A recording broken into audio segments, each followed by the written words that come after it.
उत्तर भारत के एक छोटे से गांव धनौली में एक पुरानी हवेली थी जिसे लोग भूतिया हवेली कहते थे। गांव वालों का मानना था कि उस हवेली में आत्माएं भटकती हैं। शाम ढलते ही कोई उस ओर नहीं जाता था। कई सालों से वह हवेली वीरान पड़ी थी। गांव में एक पढ़ा लिखा और निडर युवक था, अर्जुन। उसे भूत प्रेतों पर विश्वास नहीं था। जब उसने गांव की उस हवेली की कहानियां सुनी तो उसने ठान लिया कि वह खुद वहां जाकर सच्चाई का पता लगाएगा। गांव वालों ने बहुत समझाया, लेकिन अर्जुन अड्डा रहा। एक रात वह टॉर्च और कैमरा लेकर हवेली में दाखिल हुआ। हवेली की दीवारें जर्जर थीं, खिड़कियां हिलने से अजीब आवाजें कर रही थीं। अंदर घुप अंधेरा था और एक अजीब सी ठंडी हवा चारों ओर फैली हुई थी। अर्जुन ने एक एक कमरा टटोलना शुरू किया। तभी एक कमरे से किसी के कराहने की आवाज आई। अर्जुन थोड़ा घबराया, पर हिम्मत जुटाकर उस कमरे में गया।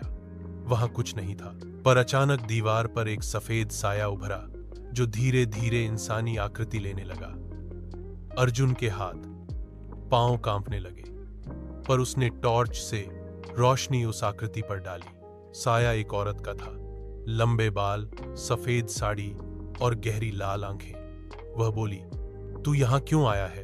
अर्जुन ने कांपती आवाज में कहा, मैं जानना चाहता हूं कि यहां क्या राज है। भूतनी ने गहरी सांस लेते हुए कहा, मैं रुक्मिणी हूं, इस हवेली की मालकिन थी।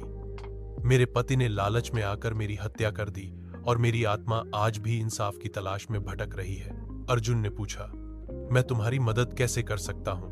भूतनी बोली, मेरी अस्थियां हवेली के तहखाने में दबी हैं, उन्हें शांति से गंगा में विसर्जित कर दो, तभी मुझे मुक्ति मिलेगी। अर्जुन ने हिम्मत दिखाते हुए तहखाने में जाकर अस्थियां निकाली।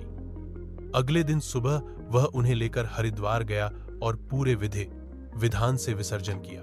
उस रात अर्जुन को सपना आया, जिसमें रुक्मिणी ने मुस्कुराकर धन्यवाद कहा और स्वर्ग की ओर जाती दिखी। अगले दिन जब अर्जुन गांव लौटा तो उसने देखा कि हवेली अब पहले जैसी डरावनी नहीं लग रही थी। उसकी दीवारें साफ हो गई थीं, जैसे कोई अदृश्य शक्ति उसे पवित्र कर चुकी हो। गांव वालों ने जब अर्जुन की बात सुनी तो सभी ने उसके साहस को सराहा और अब कोई भी हवेली से डरता नहीं था। सीख, साहस और सच्चाई के रास्ते पर चलकर हम सबसे बड़े डर का सामना कर सकते हैं। कभी कभी भूत भी इंसाफ की तलाश में होते हैं।